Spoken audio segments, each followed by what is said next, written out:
what stories of peace and cooperation that you have experienced you can share with the PeaceCasters? Yeah. Why Connie and I, my wife is a science writer, Connie Barlow, and why the two of us have been traveling North America speaking in about 600 or 700 different religious and non-religious settings is because we're committed to bringing peace between religions and peace between science and religion. That is reconciling formerly opposing or competitive or in some cases, violently opposing forces.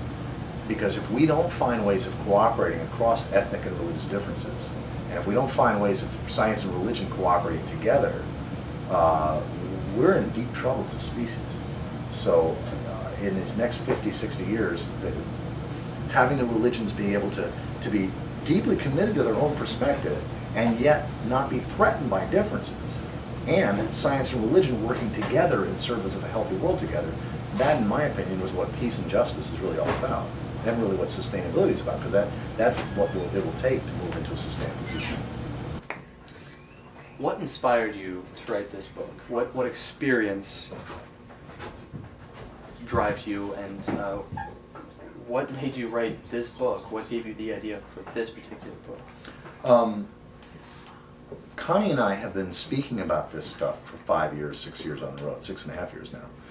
And when we had been speaking about it for 5 years, I felt for about 2 years this desire to get what we've been talking about in a book form. And then we were doing a program in Tulsa, Oklahoma, and somebody said, hey, there was a woman who's in the publishing business, and she said, I love this title. We were selling a little DVD called Thank God for Evolution. She said, I love this title. She said, can we, I'd like to publish a book with this title. And so, so we started, we did that. So what inspired us was this realization that there's nothing that we had found out there that really was coming from both an appreciative perspective on both religion and science. There were a lot of people coming from an appreciative perspective of science that were bashing religion. There's a lot of people coming from an appreciative place of religion that was bashing science. But there wasn't a lot that were saying that the two could not only be reconciled, but could be mutually enhancing, mutually enriching.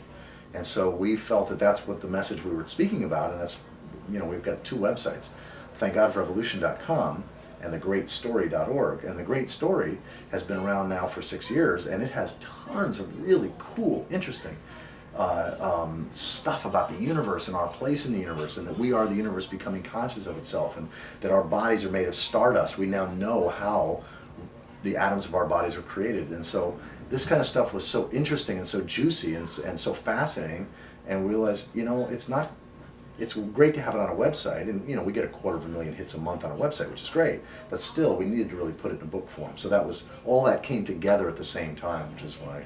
And we ended up writing the book actually, in about 4 months. It happened very, very quickly. Well, thank you, Mr. Dowd. Great, thank you, Michael.